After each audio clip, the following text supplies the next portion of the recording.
Hi అండి. ఇంకా ఈ రోజైతే మేము కొత్తూరు సుబ్రహ్మణ్యేశ్వర స్వామి గుడికైతే వెళ్తున్నామండి. మామూలుగా ఉగాది అయిపోయిన తర్వాత నెలకు లోపల ఇలాగా స్వామివారికి బియ్యం బ్యాళ్ళు, అలాగే చీర, వాటితో పాటుగా కుంకుమ, పసుపు, అలాగే దారాలు ఈ విధంగా అన్ని తీసుకొని వెళ్తాము. అయితే మా అక్క కొడుకు వస్తారని చెప్పేసి ఇక్కడ వెయిట్ చేస్తూ ఉన్నాము.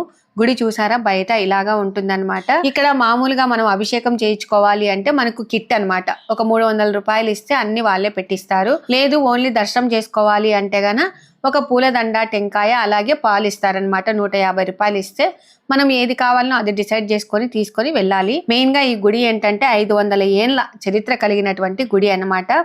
వీరం చెన్నారెడ్డి అనే రైతు పొలం దున్నుతుండగా స్వామి విగ్రహం బయటపడిందని, ఆయన కలలో కనిపించి గుడి కట్టమని చెప్పారని చెప్పేసి రాత్రికి రాత్రే ఆలయ నిర్మాణం అనేది జరగాలనే నియమంతో పైకప్పు లేని గర్భాలయం స్వామి కొలువై ఉండటం అంటే ఇక్కడ ప్రత్యేకత అండి. ఇలాగా ఇప్పుడు కొత్తగా ఈ విధంగా శ్రీచక్రం లాగా ఇలాగా వేపించారనమాట. అయితే మెయిన్గా ఆదివారం ఏంటంటే గాన విశేష పూజలు జరుగుతాయండి.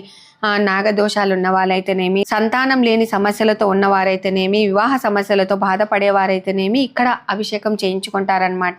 కొత్తూరు సుబ్రాయని దర్శించుకుంటే సర్పదోషాలు తొలగి సర్వ శుభాలు కలుగుతాయని భక్తులు నమ్ముతారు. మేమైతే ప్రతి సంవత్సరం ఇలాగా వస్తారని. ఎంతమంది ఉగాది పండగ అయిపోయిన తర్వాత ఇలాగా వస్తారా అనేది కామెంట్ చేయండి. నచ్చితే లైక్ చేయండి. ఇలాంటి మంచి మంచి వీడియోస్ కోసము మన ఛానల్ ని ఫాలో అవ్వండి. Thank you.